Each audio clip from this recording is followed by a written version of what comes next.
Clarissa Ee is a registered psychologist whose work is centered on helping individuals and couples build stronger, more meaningful connections through life's most challenging moments. She brings a calm, compassionate, and deeply thoughtful presence to her work, shaped by years of walking alongside clients through emotionally complex and vulnerable experiences. Her practice focuses on a range of concerns, including affair recovery, fertility challenges, postpartum anxiety, and helping couples navigate communication and conflict with greater understanding and care. In this episode, Clarissa offers a psychologist's perspective on relationships, sharing insights into the patterns she sees in her work and how deeper emotional understanding can lead to lasting change. Get ready for a warm, reflective, and genuinely meaningful conversation with Clarissa Ee.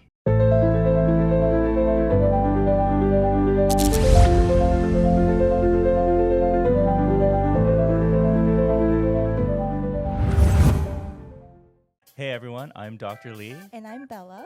And welcome to the Enriched Mindset Podcast. Today we're super excited to welcome someone who's dedicated her career to helping individuals and couples build healthier, more connected relationships. We're joined by Registered Psychologist and Clinical Director Clarissa Ee.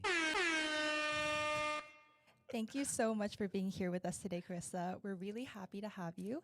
And before we jump in, we thought we'd warm things up with a couple of psych-themed jokes. Okay, you ready? All right, first one is, why did the neuron get in trouble in school? I love these questions that you guys have. I want the answer. No answer? No. It couldn't stop firing back. Oh, wow, that's a good one. I thought you were going to ask me, relationship jokes. Okay, the second one is, why did the hippocampus go to therapy? I feel like I've heard of this before. Okay, I want to hear the answer. It couldn't let go of the past. That's a good one. Okay. All right, let's move on. Okay. I was really anticipating dad jokes. Oh, okay. Relationship dad jokes. Okay, all right. Sorry. That's okay. Okay, so we'll get started with getting to know you and your background a bit more. You've had such a unique journey. You were born in Toronto, raised in Hong Kong, and now you're practicing as a psychologist across Ontario and Alberta. Can you tell us a bit more about that journey? Yeah, thank you so much for this question. I think this question got me really reflecting about my sense of self and how I relate to the world, and maybe just give a brief context. And I think you gave us a really good context too. So I was born in Toronto, and then a few years later, we moved back to Hong Kong. And then in Hong Kong, I studied at a local school, meaning traditionally the curriculum was educated in Cantonese. And then around grade 6, that's when I transferred to international school where the curriculum switched to all English. So that is a big transition for me.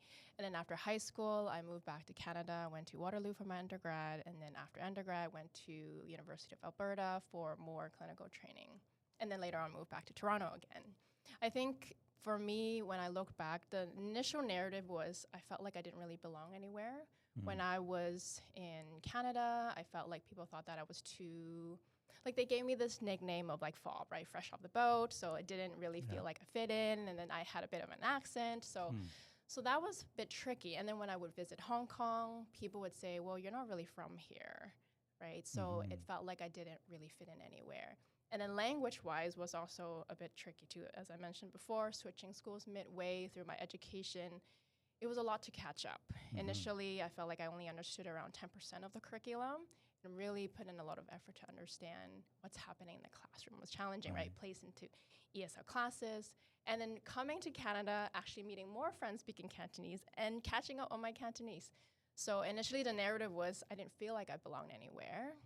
And I think right now I'm embracing it as, hey, I know cultural pieces of both places, and I can speak both languages, and that's why I can serve clients who speaks Cantonese and English, and also help clients who may have that similar experience where they may not always just fit in this box of growing up purely in Hong Kong or growing purely in Canada. So I think I've switched my narrative. So I really appreciate that question because it really got me thinking about, again, right, my sense of self and how I relate to the world.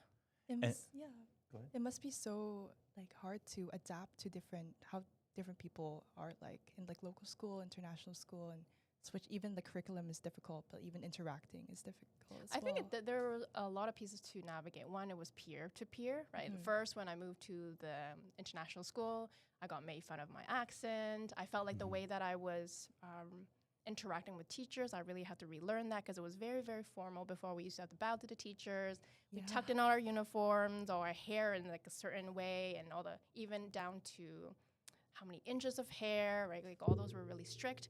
Whereas when you move to another school with a very different culture, it was very flexible in terms of their rules. So that I had to navigate. So very different, right? And then, like I was mentioning, coming to Canada, even working at different places as an intern, I noticed the way that I was treating my boss or supervisor. I was showing a lot of respect, never called them by their first name. And I had to really adapt that cultural differences too. Yeah.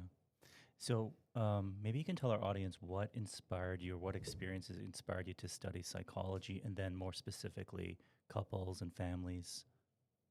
Yeah, so at the core of myself, it's the want and desire to help and to show up for others.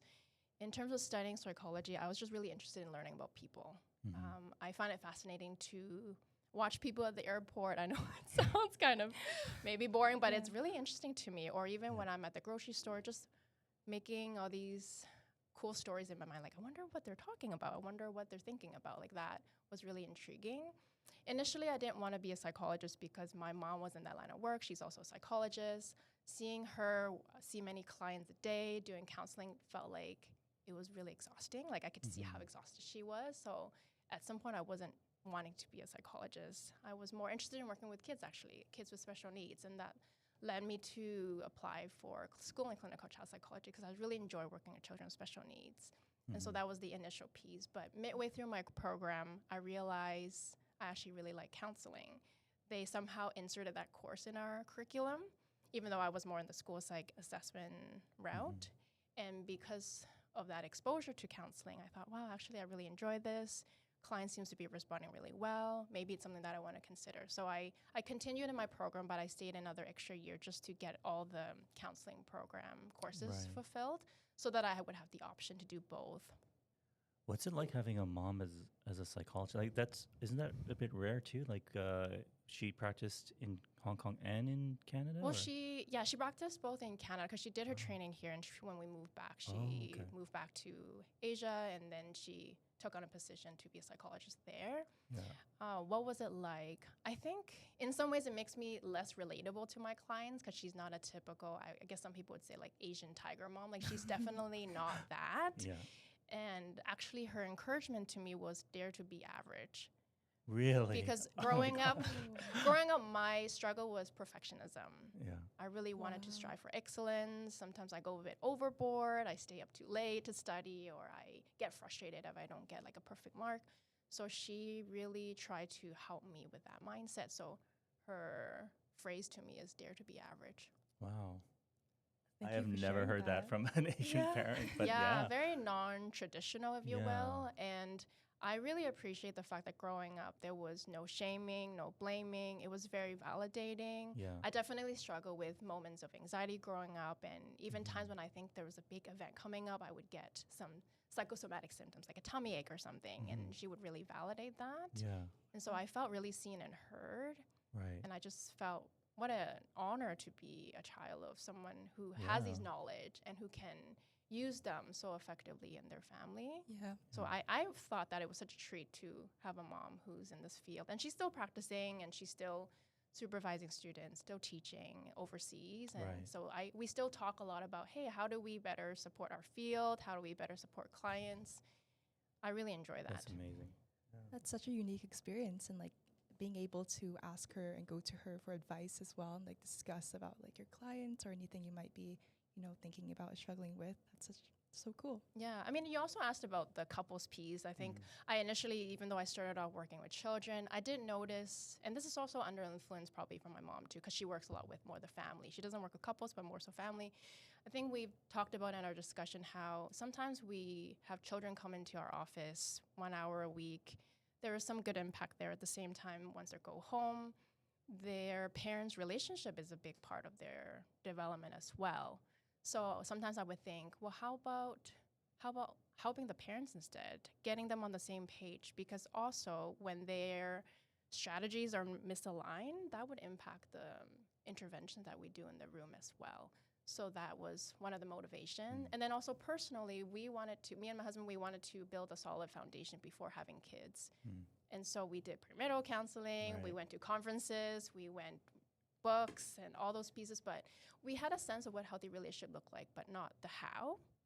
Like I wanted to learn, how do I express my frustration without criticizing him? How do I not make him stay up till 2 a.m. to fight with me? Because that was me. How do I validate his feelings, even though we are in a huge disagreement, right? Like all those pieces I didn't know how. Right. So I thought, okay, maybe if I learn to become a couples therapist, maybe if I get more clinical training and help other couples, maybe we can learn a thing or two for ourselves.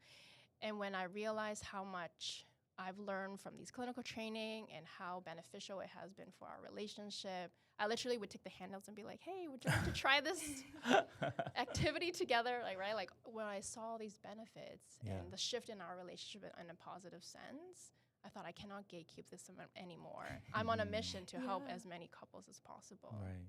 Because I think most of us don't have that relationship 101 to learn how to love our partner in a way that's healthy. Right.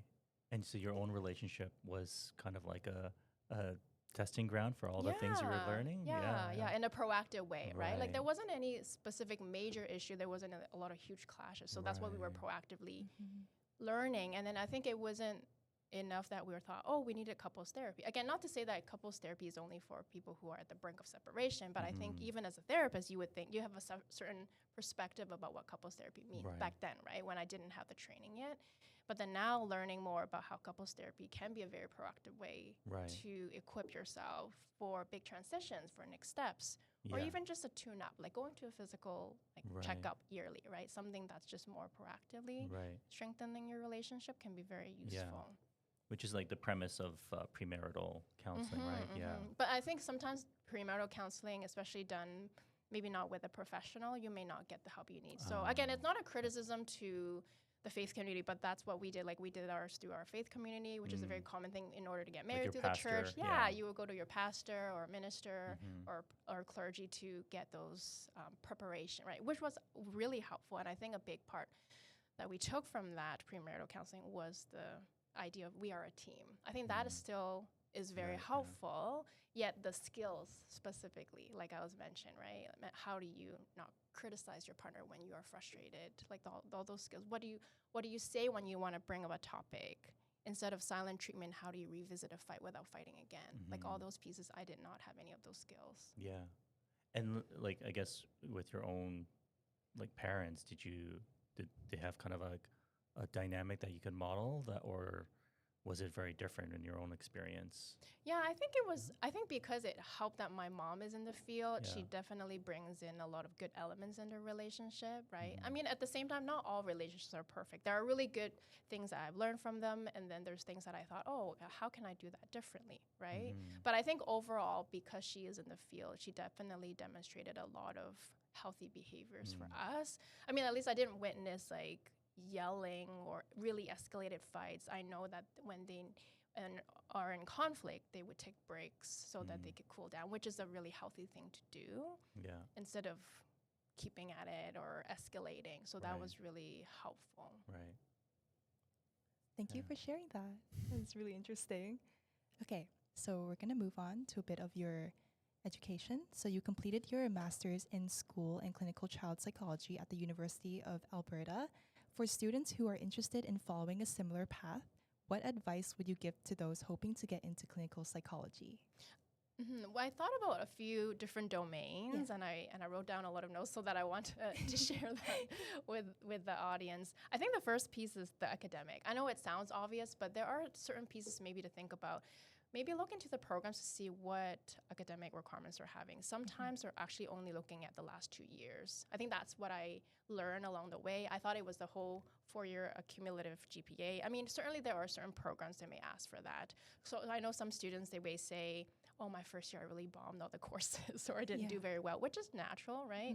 Like you're going into a new space, new program, you're navigating. young adulthood, there's a Yeah. lot of pieces that may impact your performance in school. So don't be discouraged and know that there is hope. And that's why I say look at the requirements. Maybe they're only looking at the last 2 years, and maybe you can add on courses so that it's the last 10 or however many courses. What I also did was I tried to arrange my schedule such that I took some of the easy courses later on to really pull up my GPA. Now they know all my secrets. Yeah. That was Yeah. really helpful. Yeah. I mean, I know certain courses you can only take, a certain year or in a certain progression, but there are certain courses. I think back then they called them bird courses. Yeah, bird courses. Right? That Yeah. kind of fill up your credits. Yeah, that was spots, really yeah. helpful. I mean, certainly not all my courses in third, fourth Mhm. year were board courses, but they were sprinkled in here and there Yeah. in a strategic way, knowing that I need that certain degree of GPA, level of GPA to get in. Mhm. And even just checking in with the admission office, because sometimes on the website they may say you need a GPA of 3.75, but in reality, that's not the real cutoff. That's what I noticed. When you go speak with them, they may say the real cutoff is actually 3.85 or 3.9, Mhm. right? So even just Yeah. knowing, okay, what are my chances? What are some of the information that I need to keep in mind? So that would be the academic piece in terms of grades. Understanding too, also some programs may require a thesis. So I think sometimes people are not aware of that piece and they may not find a thesis supervisor early enough. So I mean, there is still the option of, even if you completed your undergrad degree, I think some people still can go back and do a course just on the thesis. So again, there is hope. Like, don't think you've messed up your previous marks or whatnot. You can't do that. And I know some of my friends, they've completed their undergrad a long time ago and they want to go into psychology, like clinical program.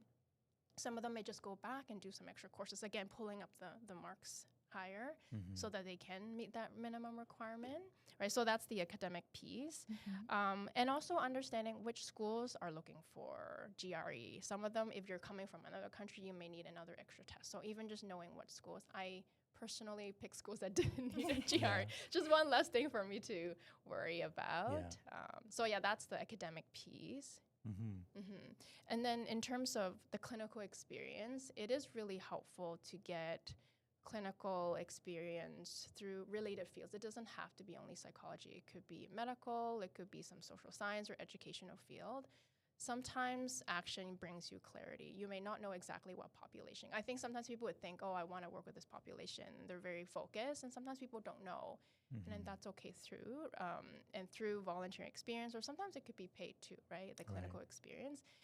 Calling up clinics to see if they're hiring any admin or marketing or social pieces that they can help with. Again, these people will be your references, Mhm. right? So that would be really important to have those relationships. And then research too, right? Like having beyond the thesis research, it's helpful to be a research assistant. Like that could be really helpful. Even as a first or second year student, to seek out those opportunities can be really helpful. I think my first one was literally, I mean, it's called RA, like research assistant on paper, but really I was just putting things in an envelope and sealing them and mailing them off. Like, I think that's literally what I did for a good, few months. But even then, you could still show really good work ethics. And I think when they realized I was, I don't know, like always thoughtful about these pieces or on time, or maybe I'm making suggestions for the lab that isn't like obviously like stepping boundaries or anything. And then they thought, okay, this person is really eager. And so they see your work ethic and they offer me some other opportunities elsewhere that they think I would really flourish. And that led me to another lab that I got to code behaviors, which is like way more exciting than my first piece, right? So again, it doesn't always have to be like perfect experiences, but like being willing to be open to different opportunities to start and build that up slowly, that could be really helpful. Yeah. And then the third piece that I thought maybe a bit underrated is networking. And so networking, meaning you can go and look up professors in the department that you're hoping to get in. And especially if you're looking for a thesis supervisor to match up with, that could be a really good opportunity. One, it shows them that you're eager to get in. And two, you also want to get a sense of, okay, is this a person that I want to work with for long term? Because being in a grad program, it's easily a few years of close relationship, right? So it goes both ways. Yeah. Yeah, I mean, a lot of our audience is really interested in pursuing clinical psychology, and we've interviewed many grad students. All have a different path. Some people had tried like 3, 4, 5 cycles to get in. And now, Alberta is kind of like an interesting place to do your grad studies. Like, can you tell us about what it was like going to, why'd you choose Alberta? What's it like being a psychologist there compared to Ontario, for example? Yeah, I mean, I'll be very frank. I literally just picked schools that didn't require GRE. There were 3. I think U of T, U of Calgary, and U of Alberta. So I only applied to 3. I think you can actually apply to more. I think back then it was quite of a last-minute decision for me. I didn't really know what because my goal wasn't to be a psychologist. Right. It wasn't something that I thought about. It was just wanting to work with kids with special needs. So I just looked up programs that allow you to learn more about interventions and maybe some assessments.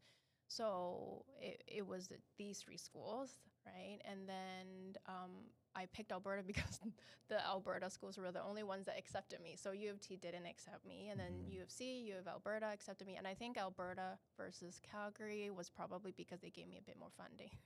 Okay. Right? Like, very honest here, right? Yeah. And then also the professor was a really good fit. Like, the professor that I work with, her area of expertise was in the area of autism, and that was an area that I was really excited about. And so that's why I picked U of A. Like, all the pieces fit pretty well. I would have stayed in Ontario, but again, I had no option to do that. What is it like to be licensed in Alberta? I mean, one of the main differences is that in Alberta, you don't actually need a PhD to license a psychologist as of now. And so you can do a 2-year program and then get licensed as a psychologist there. I mean, I did a 3-year program because, like mentioned before, I wanted to do more counseling, so I stayed an extra year. I advocated for some changes in my program, so they allow for that change. Okay. And so in Alberta, I wonder if the main difference is that, again, there could be psychologists who are educated more from the master's program, and then there are psychologists who are in the PhD program who are interested in more of the research, right? So they would go into extra schooling, mainly to focus on that. But other than the specific ways of practicing, it's actually pretty similar. I mean, our colleges wouldn't be vastly different, other than if you were to practice in different provinces, you certainly need to understand the differences in terms of the local laws and legislation. There are slight differences in terms of duty to report as well. I see. But other than that, I wouldn't say Pretty it's vastly different. Well, let's talk about some of the areas that you focus in your clinical practice. And we understand, like, you're talking openly about things that are really difficult for people, like fertility challenges, pregnancy loss, postpartum anxiety and depression. What made you decide to specialize in those areas of care? For me, it was, for the fertility piece and the anxiety piece, it was more of a lived experience. So personally going through fertility challenges and postpartum anxiety issues, that's what got me more interested. And I think through those journey, it was really lonely. And it could be challenging when people are asking you, oh, when are you having kids? When you're really struggling. And that's really hard, right? And it's not talked about. And sometimes even if you find a safe space to share those challenging feelings, you may not get the support you need. I think people mean well. And sometimes what you may be met with is positive invalidation. Oh, you will be fine. You will be okay. Right? And that's really challenging. And so I'm thankful that I got the support that I needed. And so I want to offer that to other people as well. I would say maybe the postpartum anxiety is a little bit more of a reactive feeling. I think even as a psychologist, I was more fixated or not fixated, but focused on the idea of, do I have postpartum depression? Which I didn't. And because in prenatal classes, that's what they mainly talked about, those symptoms. And I think for a while, I'm trying to navigate, do I have that? Do I not? And you talk to other mom friends, you talk to other people. Most people would say, well, you're a first-time mom. Of course, you're going to check on your baby often, or of course, you're going to worry a ton. And so I think not until the 9 months part, I realized, oh, I don't think this is normal. Especially hearing some other friends who have even more severe symptoms. And so I started looking into more and doing a bit more training. I thought, wow, actually, I definitely struggled a lot with postpartum anxiety. And then especially now I have 2 children, I can see the difference. I could definitely sleep better with the second one in terms of just not worrying so much that I have to wake up every so often to check on the baby, right? Like that's the piece that I've recognized. So again, that piece is more of a reactive piece where I personally struggle so much with the anxiety to a point where I thought, okay, I need to learn more about this, right? And I think by the time I started learning more about it, it already got much better. Right. I think if I think back again, I would have gotten help. So when I was having my second one, I thought, okay, if I have these symptoms again, I'm definitely getting help. But fortunately, I didn't have that same struggle. So it's rooted in that lived experience, right? And I mean, personally didn't struggle with pregnancy loss, but certainly have a lot of family and friends. That's really common. Right. I believe it's 1 in 4 known pregnancy. I have to verify the stats, but I think that's the stats. And so it's very, very common. And knowing friends and family who've gone through it's really painful. And so I want to show up for them, right? Like sort of back to the core of why I want to be a psychologist or why I want to be in this field. I just want to show up for other people and help them. That's so inspiring how you become what you needed. It's driven through your personal experiences and lived experiences. It's really cool. Okay, so you also specialize in affair recovery. I find that such an interesting area to explore. Can you share about what that process is like for couples? I think before learning about affair recovery, I actually didn't think that marriages could survive an I affair, saw right? that. You just think when an affair happens, that's done, that's it, Yeah.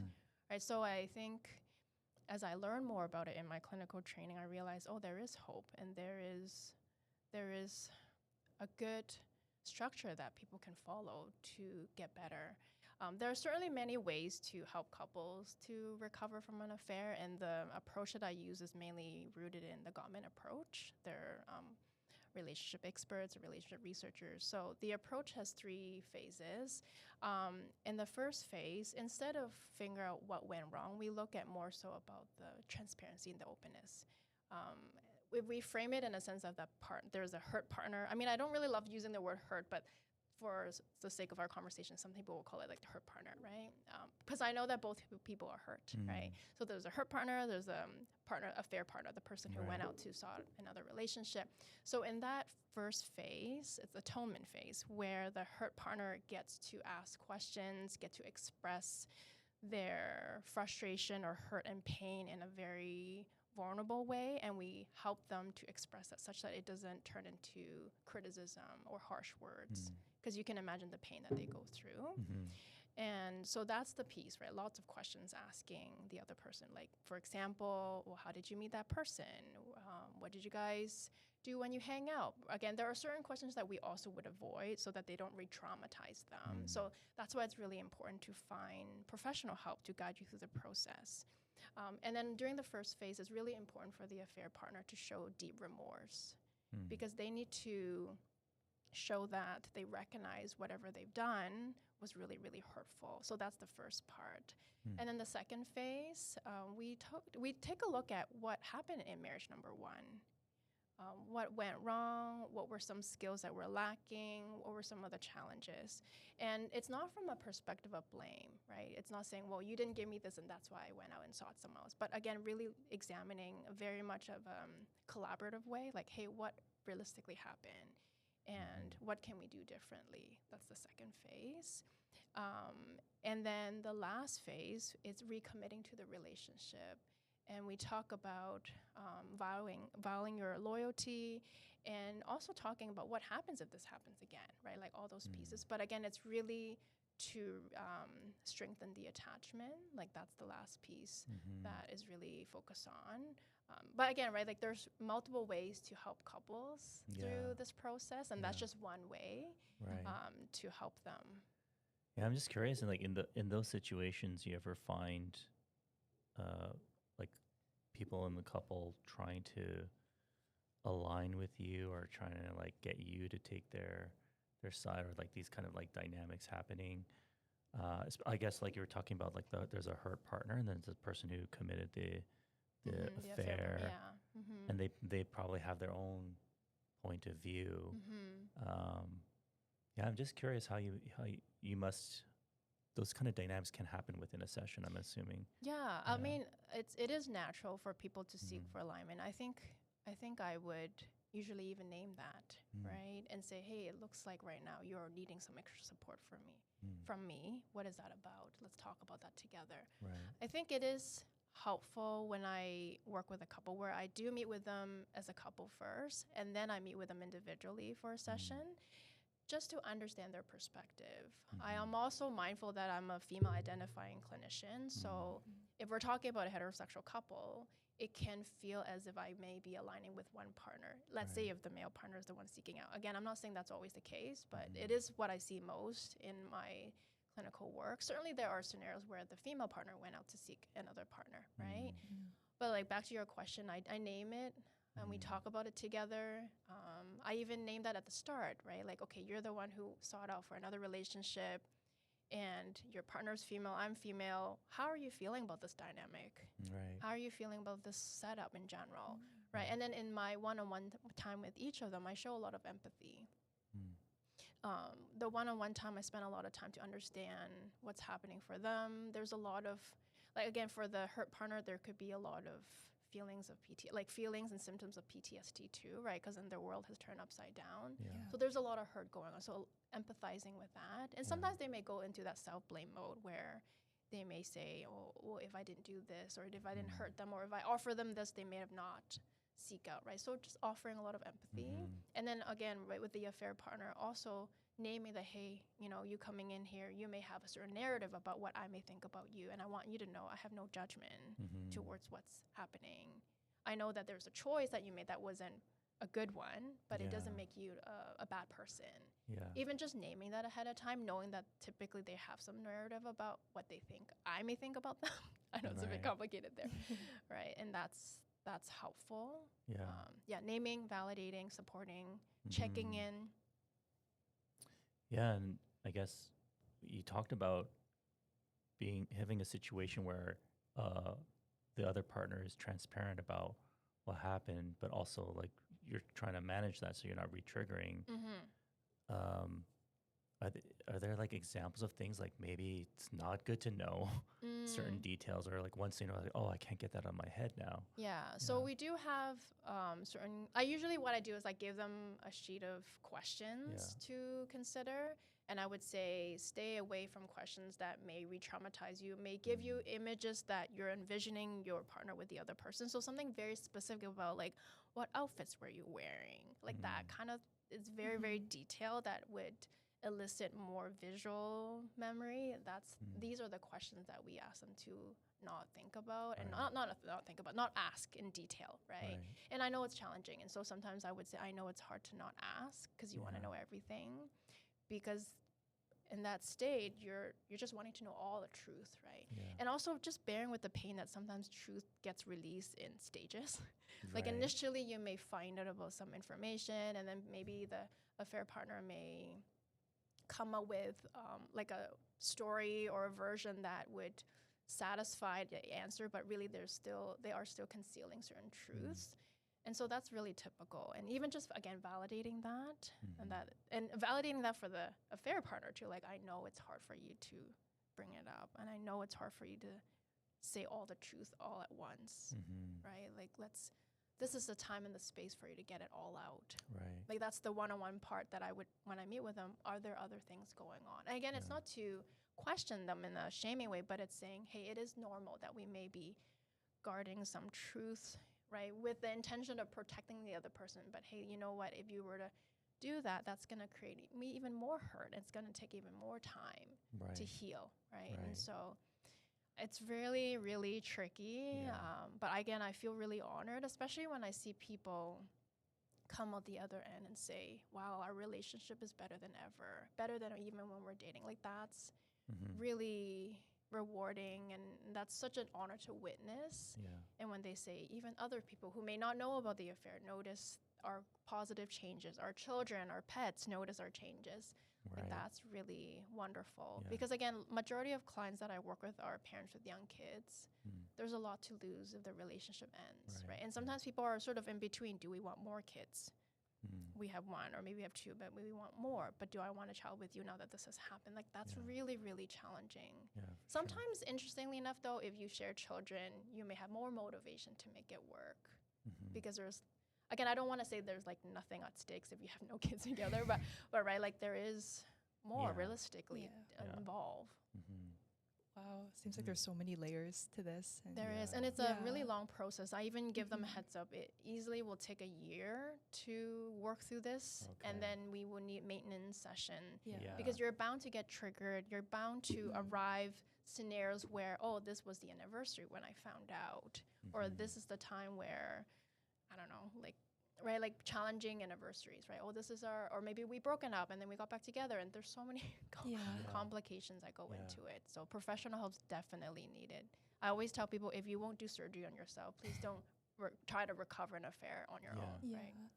Yeah, it sounds like very emotionally intense sessions that you have, but ultimately extremely rewarding when you see people like their relationships become stronger. Yeah.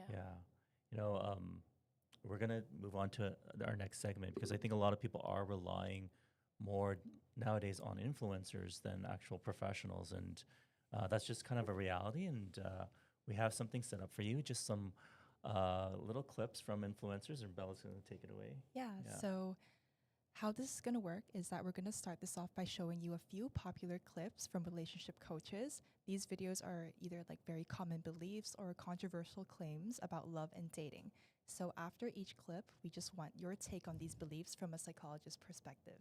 The man should always love the woman more. Okay, tell me why. Every single successful relationship, marriage, partnership that I've seen, the man holds the woman on a pedestal. He's scared to lose her.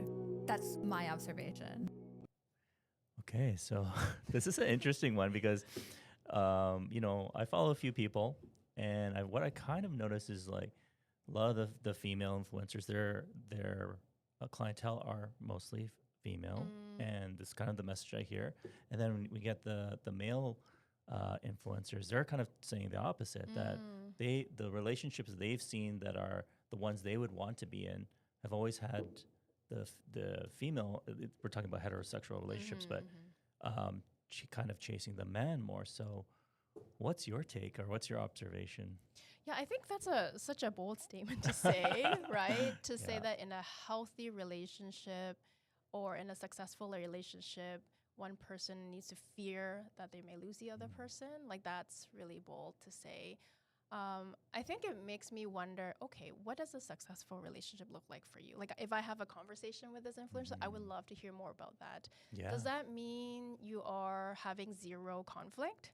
Does it mean you never fight? Does that mean you're going to stay together and never separate? Because that makes a difference in terms of how you even define a successful relationship. Or does it mean that you are mutually respecting each other, caring for each other, showing love and treasuring each other? Like, that's what I'm wondering about.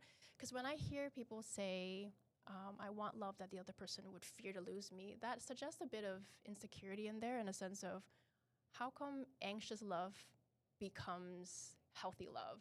Like, that to me, I have some reservations about it, right? But again, when I see small clips, short clips, hard to know the context, hard to know everything. But that's what got me thinking about, right? Like, when I hear people fearing to lose their partner, I don't think that's secure love. I don't think that's necessarily healthy per se. Right. So that's what I'm thinking about. Yeah, and I think you know, sometimes people are marketing these like books or talks about like how to get what you want, or like winning in this relationship. And you talked about having kind of a teamwork kind of mentality. So that's kind of how I feel about some of these, is that they're trying to get you to win in the relationship, and it's about power and power dynamics.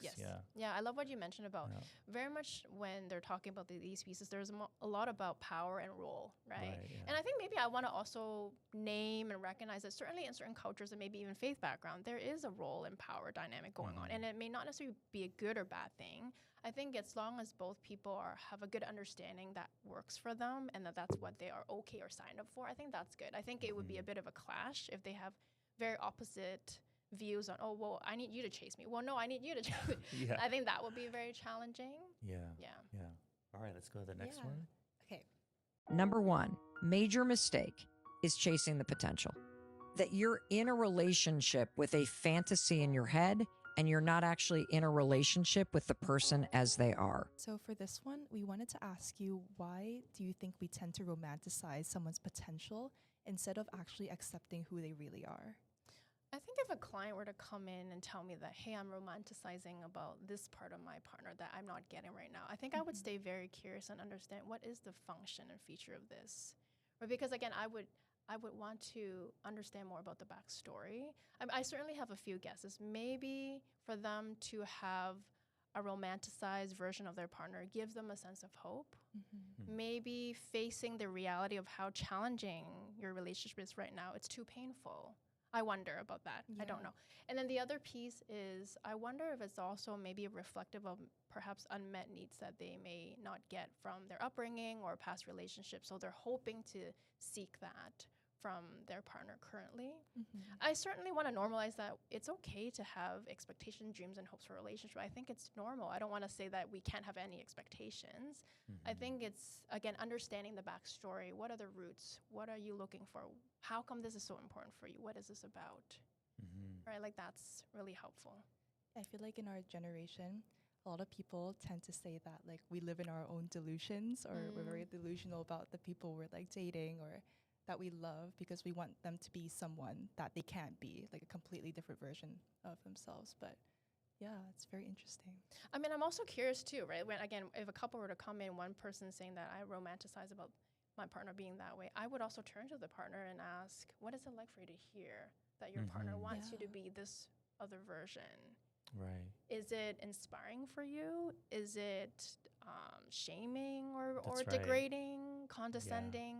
Again, I don't want to assume that just because someone has visions about their partner, it's automatically a good or bad thing.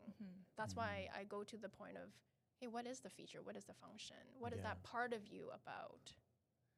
Yeah, I think just anecdotally, I think, I guess like growing up, you would see people in a relationship and there's one partner that's seeing something in the other person, but it's never coming to fruition, and it's like kind of like wishful thinking at times. And then other times, you know, like maybe a person's just not fully formed yet in terms of like, let's say certain successes in life, and there is potential there, you know, and someone's just kind of developing, and it's kind of hard to figure out where that line is between, you know, I'm investing in the person that I think you can be, versus like I'm just like dreaming something and it's not reflected in reality. And like you said, there's another person there who might be feeling either inspired or like feeling so much pressure, or like I'll never live up to this expectation. Yeah, exactly. And I think sometimes people go into a relationship not knowing all the different parts of their partner.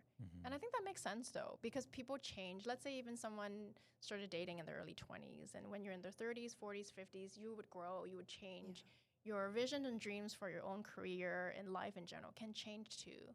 So I think that's totally fair. Again, I want to normalize the fact that it's okay to have feelings about what you may want from your partner, and then discuss that. Like, again, what is that about? Staying very curious instead of imposing. I think what I'm not okay is that when we impose certain expectation without any discussion, and then blaming the other person for not meeting your expectations. Right. Yeah. All right, let's go to the next one. Okay.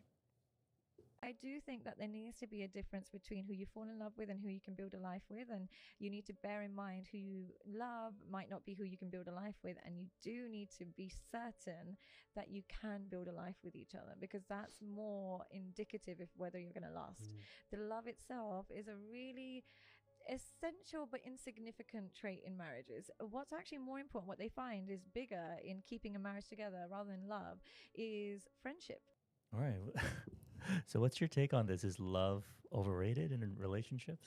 I think love is certainly needed in a relationship. I do agree that friendship is really important. And that's what Dr. John and Julie Gottman would mention about too, that friendship piece. Do you know your spouse or partner's inner world? Do you, when you reach out to your spouse, do they reach back out? Even if you don't share the same values, that's okay too. I think sometimes people get really stuck on, we need to have all our values exactly aligned. The reality is when two people get together, you will have very different views on things, and that's okay. And it's more about how are we going to dialogue around it. In fact, close to 70% of your conflict will be in that unsolvable, perpetual realm. Yeah, right. Of, okay, you are introverted, I'm extroverted, or your tolerance for mess is very high, mine is very low, right? You love this part of I don't know, like choices and I like this other part. So again, I think sometimes people get really fixated on needing all their values to be aligned. And then going back to your question, I think love is certainly really important, obviously. At the same time, love alone sometimes isn't enough. I would say majority of people come to see me in couples therapy. The issue isn't love. They always say, I love you, or we love each other, but we keep hurting each other. We don't know how to express our love in a way that can meet each other's needs. So love alone itself, without skills, without processing all the hurt that's happened, it's not sufficient, and definitely will need support. Yeah, you mentioned how couples don't always have to have all their values aligned. How do people who have very opposite values hold no resentment to agree to disagree? So we go through a really interesting process. Again, it's really about understanding each other's dreams and hopes. So we go through a sets of questions that we guide them through a process so that we know more of the backstory, right? Like, what is this about for you? How come this is important for you? Where did you learn that this was important for you? And then through that process, you would be surprised that people get more aligned, and then people get to see each other's perspective more. And I know even describing it right now seems like challenging to describe, but okay, I'll give you an example. So for me, I always wanted to live in a condo because that's what I'm familiar with. I grew up in Hong Kong. That's what I'm familiar with. Whereas my spouse very much used to like a different setting, right? Like in Canada, most people lived in like a detached home. So it's like understanding. If we are just purely looking at the topic here, there's not a ton of compromise. It's either this or that, right? But it's like, if we step back and understand, Clarissa, how come a condo is important to you? Well, for me, it feels like it's safe because, I don't know, people can't just like break into like the 20th floor. It felt like there were people around. I like being around people. Like that's really very much me. Right, so like there's different elements, and then I also really like one floor, like that you can access all the things. So and then I would also ask like, oh, how about you? Like, how come a detached home is important to you, right? And then so in that process, you realize, oh, actually there are other options that could fulfill dreams and hopes, right? We're talking about housing, but I'm using that as an analogy of these two options, such that you can still arrive at something that both people could feel good about. Let's say, I don't know, a bungalow or something like that, right? You can still have one floor, you can add security cameras to make it more safe, and you can still have a house, right? Like you could still honor both people's dreams, even when you started off at very different spots, right? So again, that's just one analogy. And I know sometimes people have very different opinions about education. Like I said, I work a lot with parents, so some people, the big question, do we do private? Do we do public? Do we do French school? Do we do traditional English school? Or like all those pieces. Let's say, okay, there's no right or wrong here, but let's talk about what's important for you. How come you want your child to learn French? How come you want them to be in a private school? What's important for you, right? So Okay. All right, let's move on to the next. It's really interesting. Okay. The biggest misconception about love is that we've confused inconsistency with excitement, and we've confused stability with boredom. We've confused that if someone shows up with effort, that they're desperate.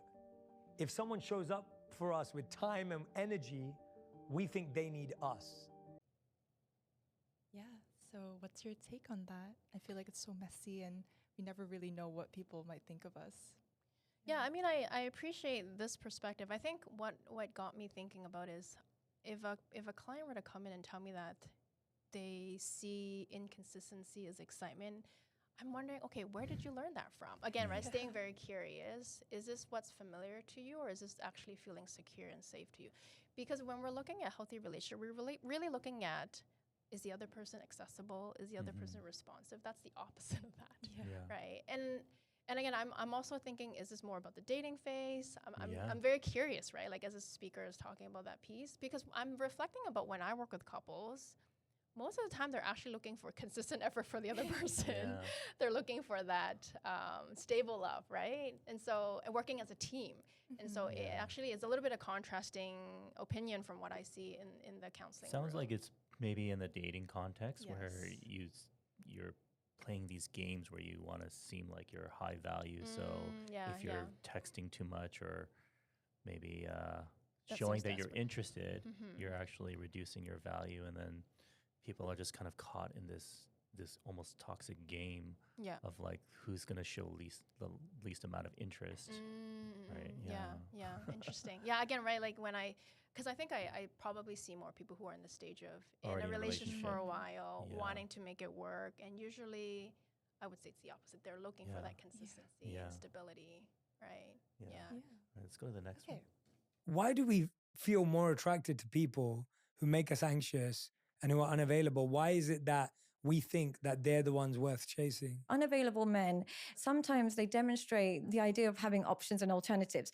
Their mystery makes them seem more desirable. And because of that mystery, we assume that they've got something interesting going on, they've got alternatives, there's something about them that's making them busy and making them dismissive. When we really realize that it's actually they're just emotionally immature. When I watch a clip like this, I think about attachment style, insecure attachment. Do you kind of use this framework in some of the work you do? You see people who have certain kinds of attachment styles, and it's not kind of causing conflict in the relationship. Yeah, I mean, certainly it's the dynamic that we would talk about. We see a lot of pursuer withdrawer. So some people may, like, this is a classic example in a fight, right? Maybe one person really wants to talk through the issue. They feel anxious that the other person may want to take a break or leave the conversation. Whereas the other person's feeling, oh, this is too much for me. I just want to keep peace and go into my shell, or I just want to be in my bubble, right? So I definitely see these pieces. I wouldn't say it's the main approach that I use, but we definitely talk about the dynamics that couples get into. And I think maybe in response to this clip too, I wonder if people are drawn to what's familiar with them. Perhaps growing up, what their attachment style with their caregiver is one way, and then they're looking for that. Sometimes I would hear people say, oh, how come I keep selecting partners who are more emotionally unavailable or emotionally volatile? Or how come I tend to pick partner who's this way or that way? So again, it begs the question of, what is this about? Again, staying very curious. Is this about finding something that's really familiar? Is this about repeating patterns? That's what I'm really curious about. Yeah. And then when you see that, do you usually name that to the client? Yeah, for sure. All right. Okay. Maybe one more? Yeah, this is our last one, and it's on the topic of cheating. And the video basically talks about why men and women cheat for different reasons. Female sexual infidelity is much more likely to begin as emotional infidelity. Women tend to become emotionally involved with their lovers before they cross the line into sexual impropriety. And that emotional involvement often inspires the desire for more time, more commitment, in short, more relationship. And this is in striking contrast to men who often have absolutely zero intention of ever leaving their wives, much to the chagrin of many of their mistresses. I mean, this is a really interesting one too, and it really got me thinking. I remember in my clinical training learning about how to help couples to recover from affair. They don't actually specialize, or they don't specify the gender differences. Certainly, they talk more about it in a general sense, so that was intriguing. And I'm also noticing that in my clinical work, it's a bit of a skewed sample that I have too. Again, not saying that only men cheat, but that is the more of a population that I see, where when they come in, usually it's the male partner that's sought out. Again, I have female partners who would seek out other partners too. And for me, when I reflect back to all the cases that I work with, they're really similar in terms of reasons why. So again, I appreciate this perspective, and I could see how this perspective that the clip makes sense. Like, I could see what they're saying. Again, going back to what I see is that I think both people are feeling disconnected, like men and women, right, in terms of in my counseling room. There sometimes is what we call a negative comparison, right? So, okay, my partner isn't giving what I need. Oh, this person out there seems to be listening to me.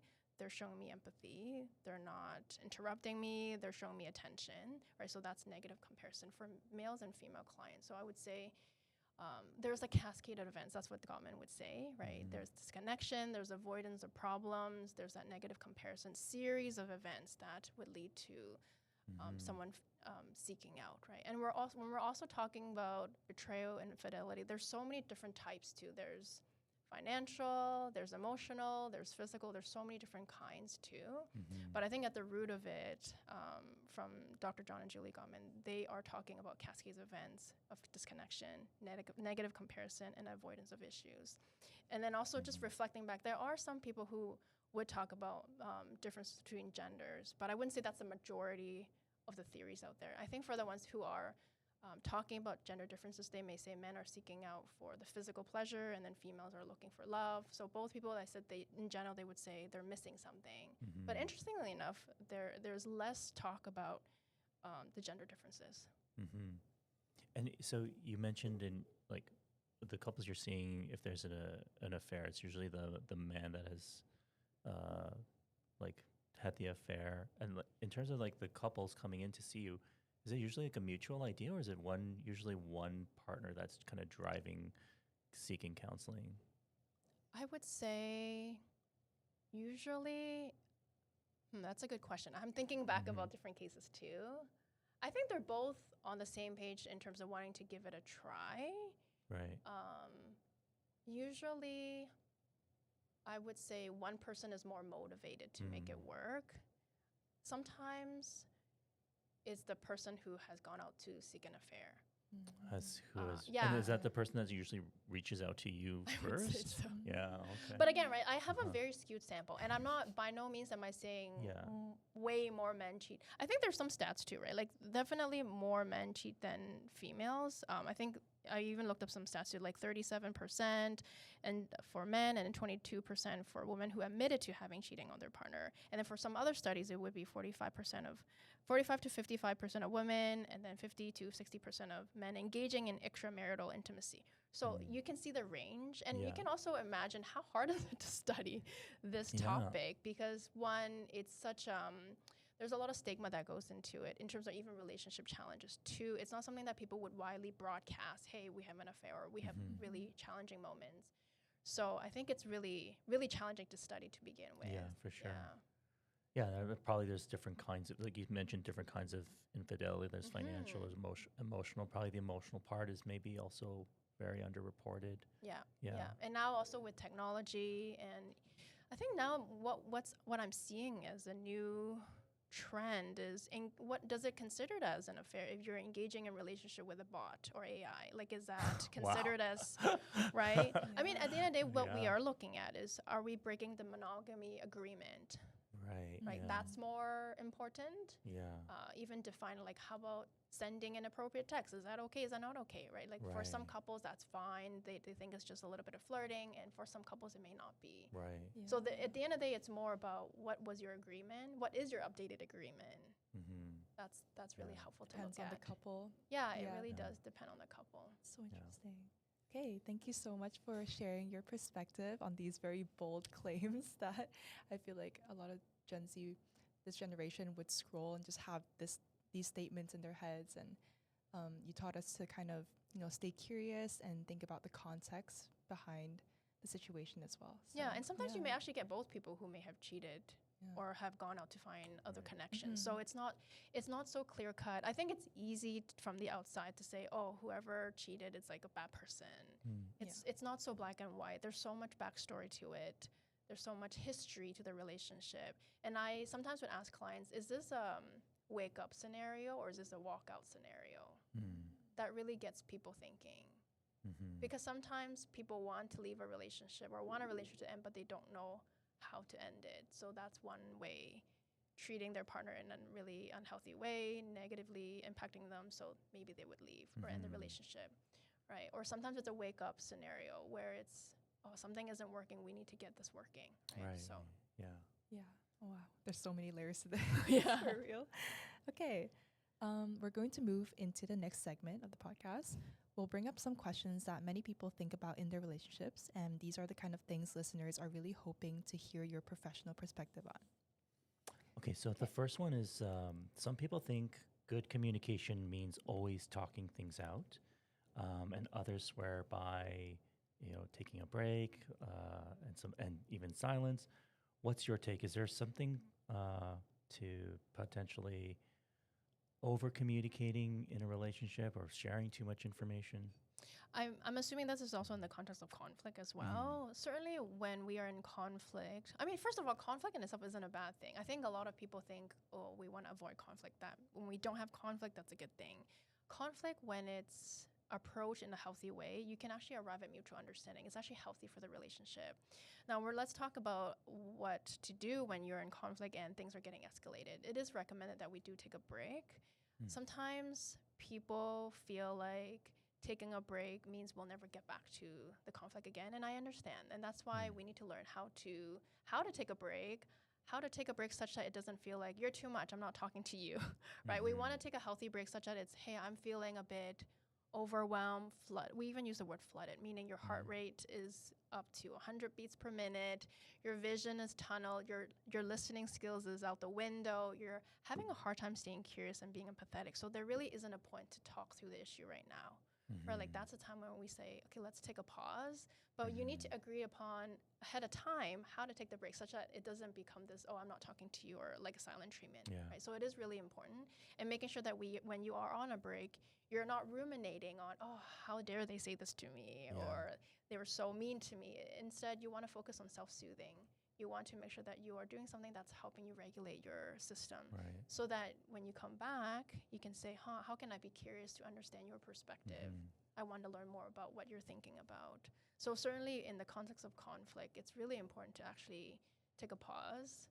And then when both people are ready to revisit the conflict again, and even if you're not ready to revisit yet, there is still merits in coming back at like maybe a 20 or 30 minute mark and say, hey, I took a break, I'm still very upset, but I want to let you know that I am here and I need another break. Like that's more helpful than continuous silent treatment, because people can go on for days and even weeks without talking. Yeah, that was what I was going to ask. Like, is there a rule of thumb on how much time to take that break for? Yeah, Dr. John Julie Gottman recommends us to have around like a 24 hours period where we would address the issue. Certainly, I know that's a challenge for, especially couples with young kids, again, right? Like I work with a lot of moms and dads. That can be hard because we don't have a lot of time. And so sometimes what's helpful is that you can also process a bit of, okay, what was I feeling? What were some of the triggers? What is it that I need? Sometimes that quick version can be quite helpful, because I know not everyone has the time to sit through this like 5-step framework that we give them all the time to talk through an issue, because that could easily take an hour and a half just to hash things out, right? If we're really taking the time to slow things down. But it can certainly be very helpful to think about what happened on your end and then communicate that back to your partner, so that it's focused on staying curious and understanding instead of trying to win. I think sometimes the focus for people is winning an argument. Yeah, I've heard different takes on this, just not from professionals, but from people. But what's your thought on sending an email or message? Is that a bad idea or is that a good idea? I mean, I understand for some people that can be a good idea. What I would be wary about is in an email, you lose the body language, you lose the tone, and you lose that physical connection. I even encourage couples, when you are reconnecting and revisiting a fight, you can hold each other's hands and talk about it. That brings so much connection.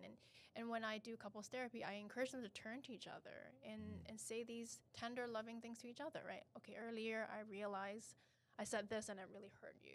I want to take responsibility over that, right? And there's that power in that eye contact and that posture of turning towards each other. So I wouldn't say it's nothing that you could, like it's not like off the table. It's not like you can never do that. But I would say having that face-to-face piece could be really helpful. I mean, maybe some couples, they don't live in the same city. So that's the only way, that through text or phone, right? So I get that there are some limitations. But certainly you can imagine through email, you miss a lot of pieces. Okay. Thank you for that. So the next question, I do want to ask about money in relationships. So finances are one of the biggest sources of tension for couples and one of the leading causes of divorce as well. It's also something people tend to keep private and rarely talk about with others. We often see that in many relationships, that one person takes full control of the finances while the other steps back instead of splitting things 50-50. So why do you think that dynamic forms?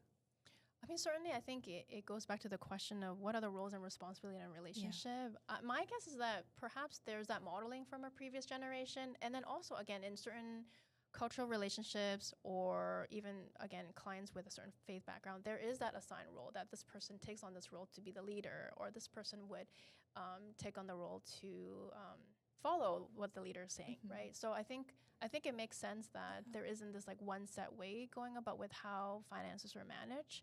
And at the end of the day, it's also about being on the same page. How are we going about with this? How did your parents go about with this? Did it work for them? How are you envisioning for us to do this, regardless of what we came from, right? Like I think that's, again, that ongoing dialogue is really important. And even recognizing that maybe 5 years ago, you were the one who took charge of the finances, but maybe we want to shift that now. Then that's okay too, right? If there's that dialogue going, that's the healthy approach that will come in.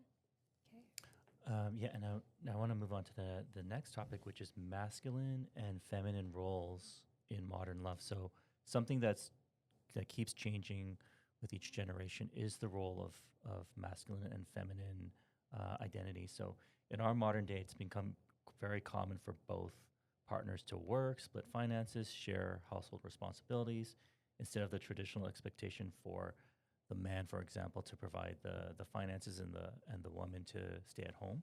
So from your experience, how has this shift changed the dynamics you see in relationships? Has it made things healthier, or has it created new tensions? I certainly see some tension being created. As you were mentioning, perhaps now, again, talking about heterosexual couples, more moms are working and they're also taking care of a lot of that child rearing responsibility.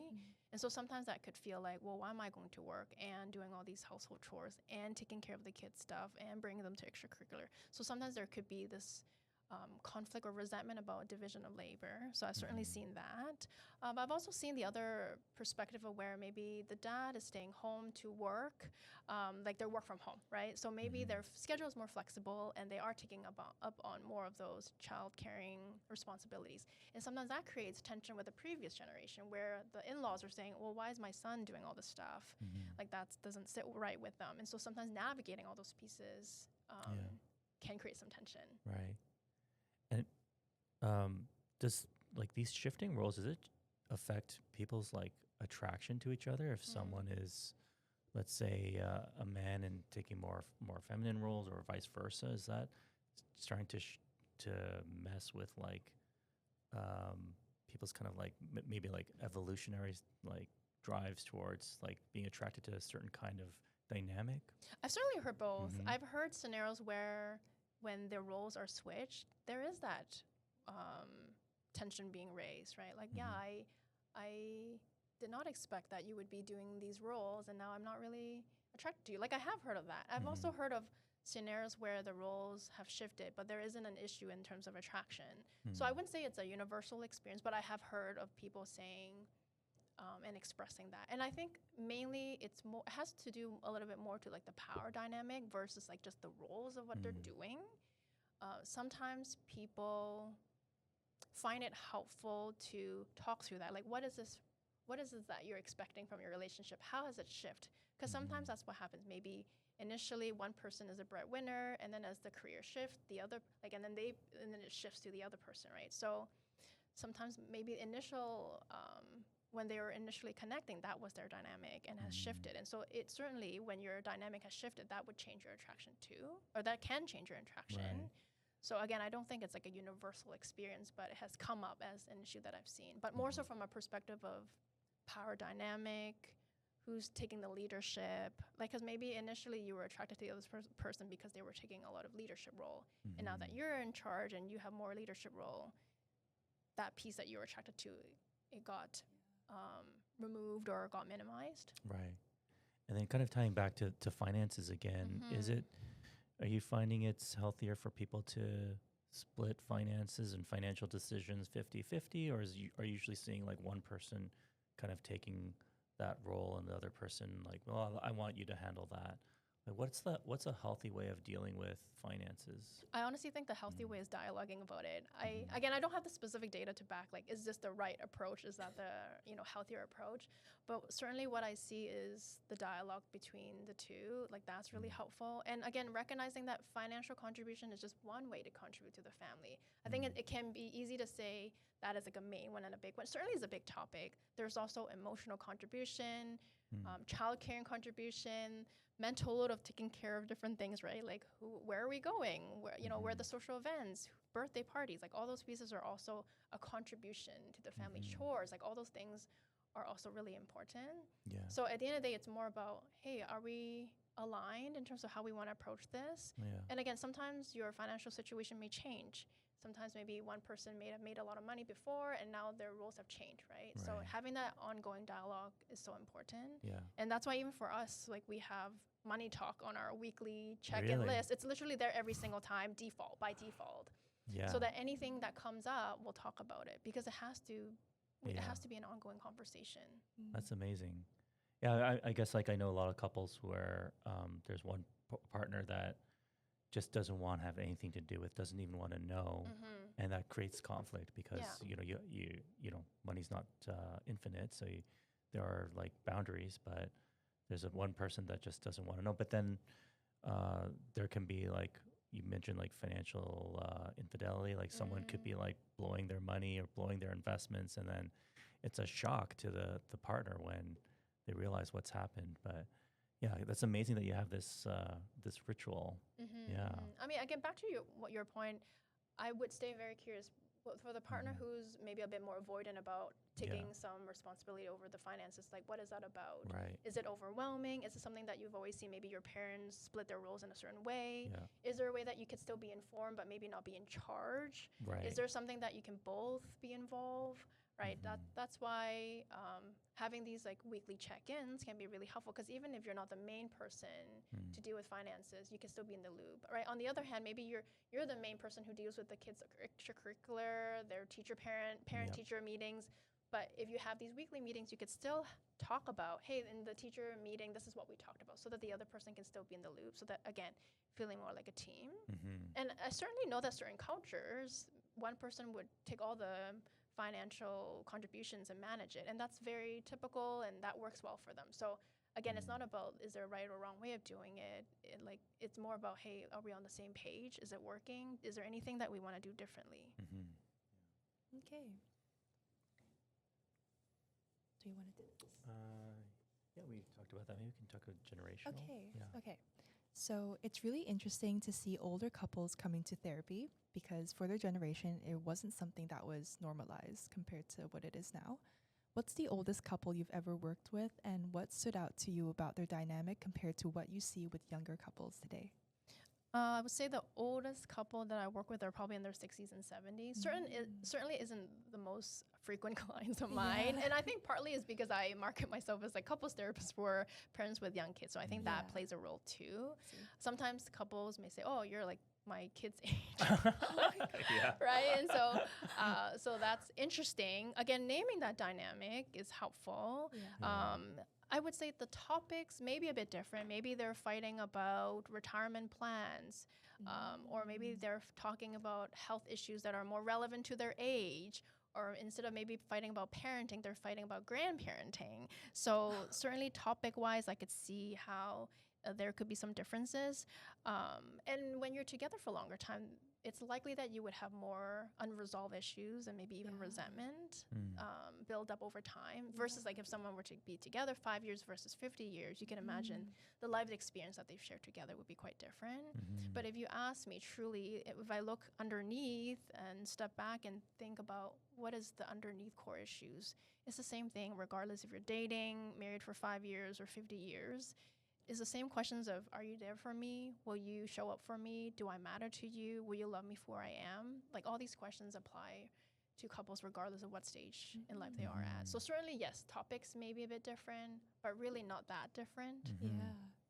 And it's similar to that, let's talk about culture. Like, how does culture play a role in how you're dealing with relational conflict, or what do you see in terms of different cultural groups and how they express love and their whole conceptualization of what's a healthy relationship? Yeah, maybe a bit of a disclaimer too. I actually attract a lot of Asian couples. So again, my sample is so skewed, but I certainly work with couples who are biracial couples. Maybe one couple or one partner is from more of an Asian culture, and then the other partner is from more of a westernized European culture. So they would actually share with me the highlighting some of their differences.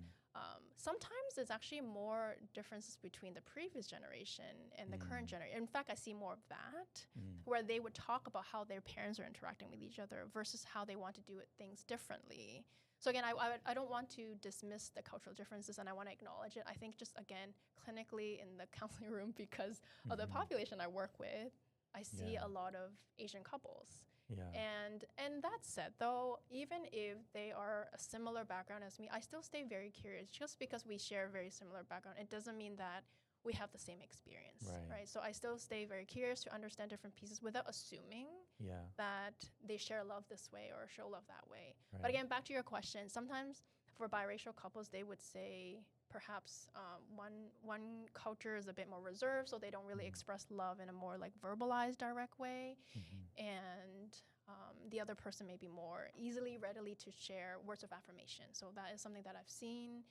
And what I've seen in terms of cultural differences is that some couples would tell me that in our culture, even if we're unhappy, we would never get a separation or get a divorce. So that was interesting for me to learn from them, right? Yeah. Again, sometimes also culture blends with faith too, right? Oftentimes, right? Yeah.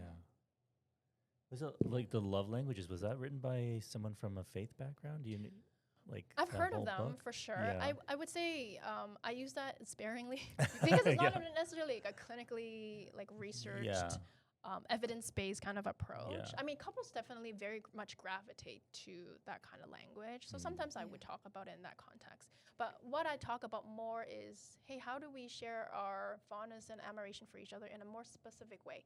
Instead of just saying thank you, how do we say, hey, I so appreciate you for taking the kids to the park so that I can get a bit of breather. I feel so loved. Like that is a huge difference from just saying thank you. Right. And I could see how in certain culture, or maybe not even certain culture, for most of us, that's not even natural. That's true. Right. So that's why I love that question in terms of cultural differences. Yet when I step back there, for a lot of us, it's more about, do we have the skills or do we not have the skills to love each other in a way that we all would find lovely, or like that would find really caring and supported. So that's why I'm so big on teaching couple skills. Not only do we work through challenging patterns and work through unresolved issues, but we also do a lot of skills building. Right. Because most of us didn't have those lessons. Right. I do see on the media, like coming from like a Chinese background, that maybe East Asians are more acts of service. They like to show their like affection through doing things for someone, like prepping, like prepping their lunch before they like go to school or something. Whereas more Western culture is more words of affirmation, more verbal about it. That's how they express their compassion and love for another. And when these things don't like match up, it might be like misinterpreted. Like, do you not like love me or something? I've seen like where people would talk a lot about those pieces. And I think certainly and again in the context of couples therapy, at the end of the day, it's more about, hey, how can I help you feel more love? Like that's a really helpful question. And everyone receives love a little bit differently too, right? So it is, again, I think I'm talking about this for the fifth time, like dialogue, stay curious, right? Like that's really important. It's surprising to hear how little couples actually talk to each other about the core needs, not just about their issues, but the core ways of how they want to feel love. Like that's not talked about a lot. So, and again, in the counseling room, we get them to face each other, really share deep down what is it that they want. And usually it's accessing those very vulnerable pieces. Okay, that was amazing. So before we wrap up everything here, we'd love to hear if there's anything exciting ahead of you. And for anyone who's listening who found your perspective really helpful, where can they find out more about you and what you're doing? Yeah, they can find me on my website, clarissaee.com. I also have a social media page, Renew Your Relationship. That's where I share some relationship tips. Again, just a fun page for people to learn more about what healthy relationship looks like. I do have a few free workshops coming up. I love collaborating with local libraries, so you can follow me on Instagram to learn more about those pieces. Those are some of the things that are coming up. Okay. We wanted to thank you so much for being here today. I feel like the discussions we had and the conversation we had today kind of remind us why relationship work matters so much, because the challenges people face in love are often the most human parts of who we are. So thank you so much for that. Thank you so much. We really appreciate the warmth and compassion with which you brought this conversation. And thank you to everyone who's listening. And join us on our next episode of the Enriched Mindset Podcast.